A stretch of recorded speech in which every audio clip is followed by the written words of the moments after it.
Hey, it's JC1424 once again with NASCAR Thunder 2004, and in this episode of our third season in career mode, we're going to be completing race 29 of 36, the EA Sports 500 at Talladega Superspeedway.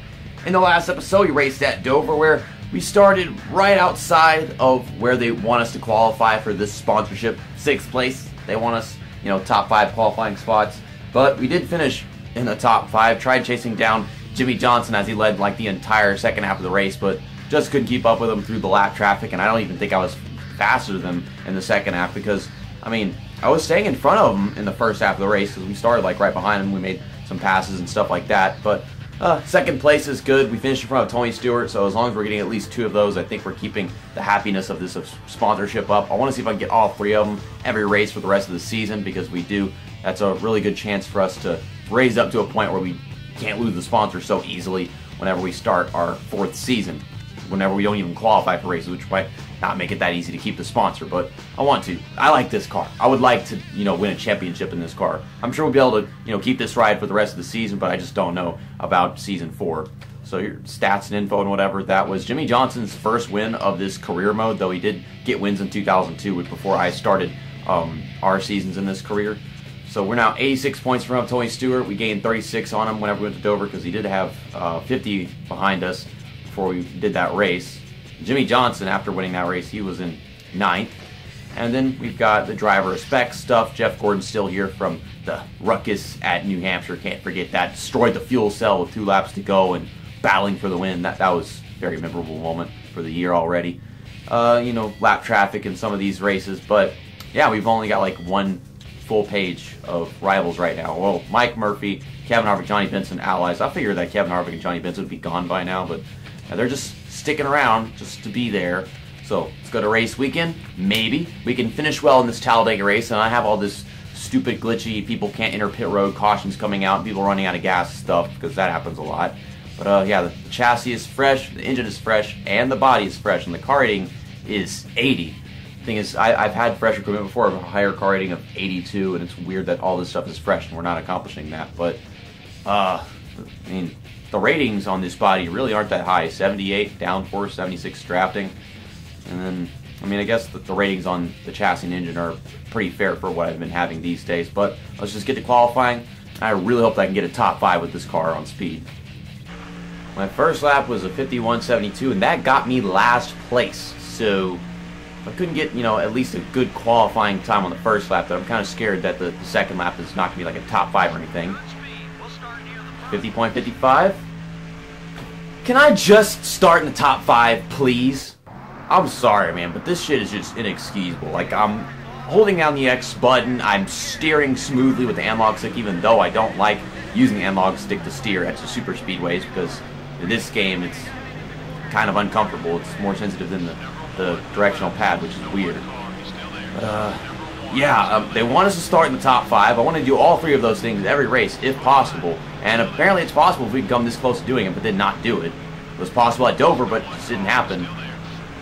There's really not much else I can do whenever I come to a super speedway, except hope that their lap times aren't that great. So Jeff Gordon's up here, but maybe he'll block me, but he shouldn't go intentionally hitting me or something. Got a fancy driver trying to pass me down low. This is kind of weird. So the race has started. I'm trying to use this 30 tire pressure adjustment to, for the better, just have a car that can maintain speed very well. And at this track, once you get going, you can carry runs very well. So we're going to try diving down beneath Jimmy Johnson. We're going to make it 3 wide. He don't want to give me any room. Oh my gosh. Try to avoid making contact because he touched somebody, he gets stuck to him. But okay, we're up to 6 now. Some good old super speedway racing. Let's hang on to Rusty Wallace right now. They are slowing up for some reason. I'd like to go around him, but he's trying to stop me. It's kind of weird. It's like blocking all kinds of crap at the very beginning of a race. Gonna take a run down to the bottom right here. Jeff Gordon is not blocking, but for some reason Rusty Wallace was. That's weird. He's gonna probably block me if he gets the opportunity to. I don't know if Dale Earnhardt Jr. was underneath him or not. I'm kind of zigzagging. I'm zigzagging. Look at freaking Dale Earnhardt Jr. He's doing the wiggle. What is this? Okay, well, once again, sharing draft with Dale Earnhardt Jr. I'm not really hanging on to anyone's draft long enough for us to make allies. Keep kind of nose underneath him, but it's just not happening. Mark Martin is leading this thing, so there's a chance for Mark Martin to probably get like his 3rd win of the season. I don't know if he's gotten his 2nd one yet. I swear he's won one already. Okay, trying to get a good run. Here we go. Here we go. And we're going to get underneath Jeff Gordon, too. It's weird. He's a negative 50 rival, and he's not even blocking me. If it was on 60, then he would hit me. And I'm pretty sure he'd block me by then, but I don't get it because Rusty Wallace blocked me and this guy just holds his line.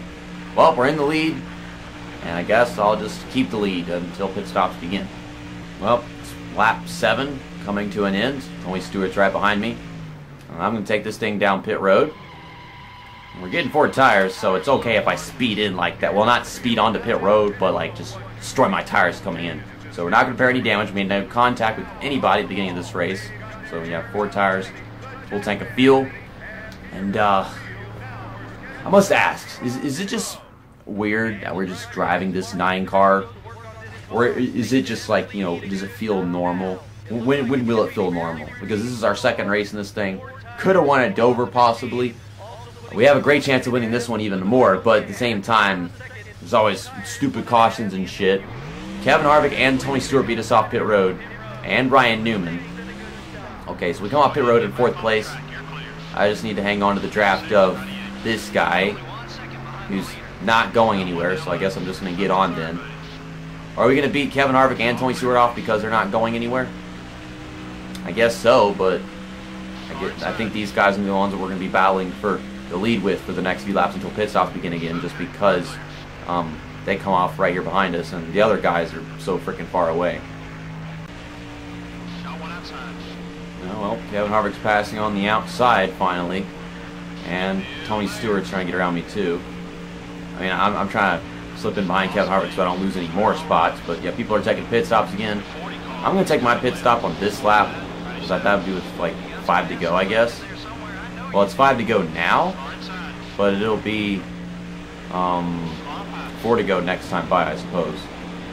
14, 15, 16, 17, 18, so never mind.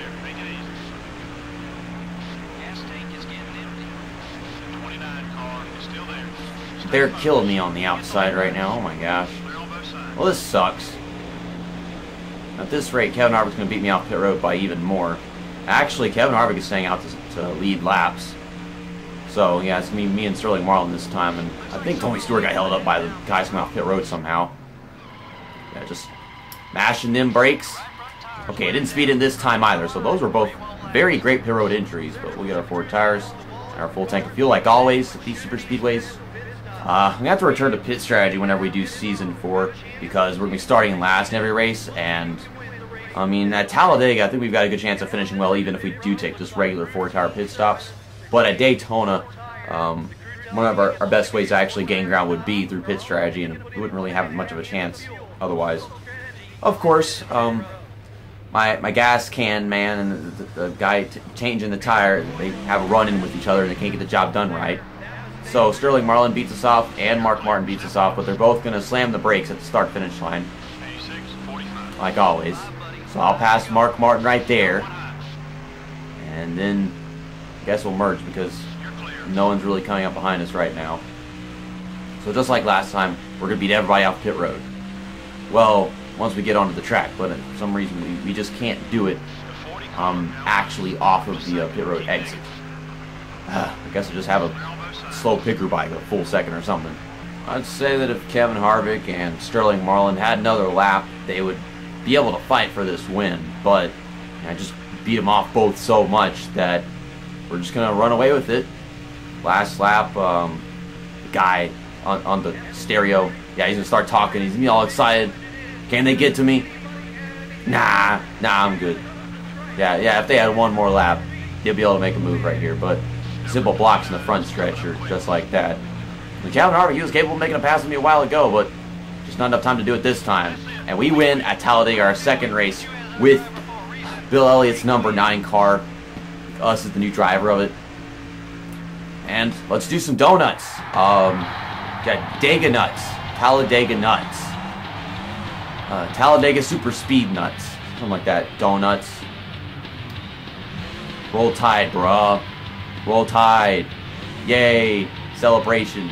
Sweet, sweet victory. Super Bowl halftime show was garbage. Roll Tide, bruh.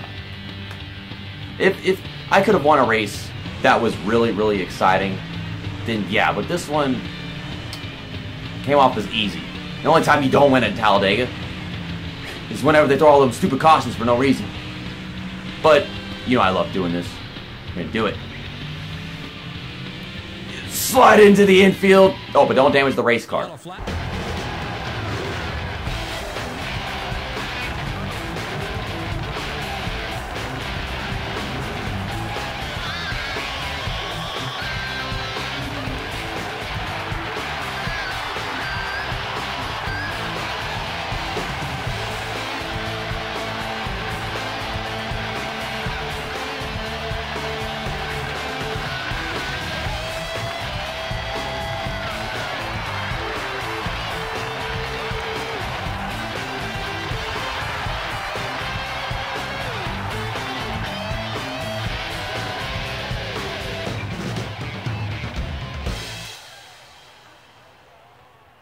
Tomorrow we go to Kansas Speedway for the Banquet 400, race 30 of 36. Last time we went to Kansas, we were pretty good. It's just that we had a dependent car that we really needed to draft to be able to actually stay with whoever we were racing against. Otherwise, we just kind of got stuck in the middle of nowhere. And it was like that whenever we started our career to begin with. It was just, we were further back in the field, simple as that. So now, we should have a car that is a bit independent at Kansas, and we can find ourselves actually running in the top 5 and hopefully winning. And also, I just took a look at the team management stuff. You go to sponsorship. The happiness is going down because I'm not getting all 3 of these things every single race. So, I have a right to be upset whenever I can't just qualify in the freaking top 5. I don't know how the hell they expected Bill Elliott to ever be able to succeed with this sponsorship and how he was able to stay in that car for 3 years or whatever. Whenever you can ever qualify in the top 5, finish in the top 5, or ahead of Tony Stewart in almost every single race. And yet I could do that in every race. It's just I kind of got to be lucky at this rate. So that was what, our 7th or 8th? Yeah, our 8th win this season and our 12th win of our career. But, you know, Evernham, he don't care. He wants me to be all kinds of specific amounts of success in order for me to keep this car. So, yeah, we got this great car. We get to use it for a few races, and it's going to be like that pretty much all next season. We're going to get a car, we're going to use it for like 4 or 5 races, and then we're going to get rid of it. We're probably going to have this one for until the end of the season just because I'm going to still be doing qualifying and qualify top 5 in some races. But, yeah, eventually these guys are going to leave us, and we're just going to get stuck with, I don't know, the Hooters car. I don't think the Brett Bodine drives anymore. I don't think someone took his place, so we could always drive that one. But maybe some more guys will retire this season. We get to drive actual cars. But I mean, I guess that'd be pretty cool. You know, always having some kind of different paint schemes the game makes for us, driving all kinds of different things. Tony Stewart, 229 points behind me. See, I didn't know this. I didn't see it happen in my mirror or anything. But I was looking back on the replay footage, making the thumbnail, and I saw like smoke coming out the back of a car as like the second reel came in, and it was because Tony Stewart overheated. That's why he just disappeared from the race between me, Kevin Harvick, and Sterling Marlin. So, yeah, just untold stories by the game. So now it's just left to Earl Hall, who still hasn't raced in Daytona, which is ridiculous.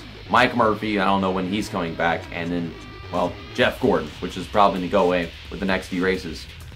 Yeah, I kept that car clean all race long, not a dent or scratch, so the condition should just go down to like 99, I think.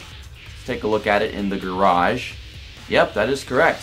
99 condition, 80 tire grip, 76 tire for the next race. We still got 1 race left until this is done, and 6 on this one. Engines. This is, I think, just finished being built, and this is what we just used, so I suppose I might as well just overhaul this or repair it, because that's not going to do anything. So let's repair it so it's good for the race we're going to use it in a couple races.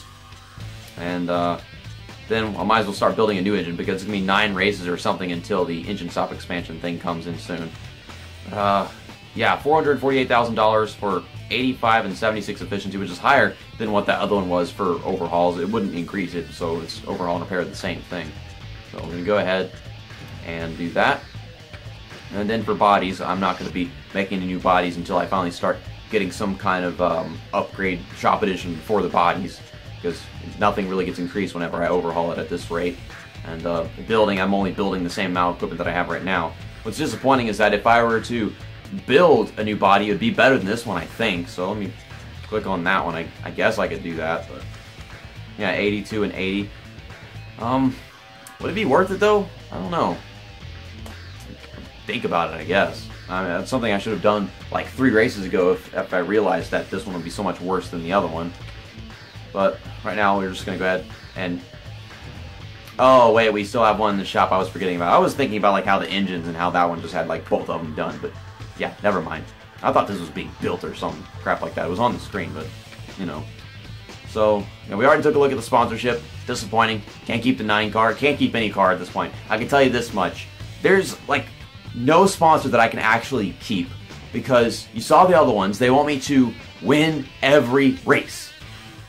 I just won my first race in 2 races with this contract. I don't know if we have a best chance of winning at Kansas. I'm sure we can win at Charlotte for the UAW Bank of America 500, whatever the hell that race name is, and whatever.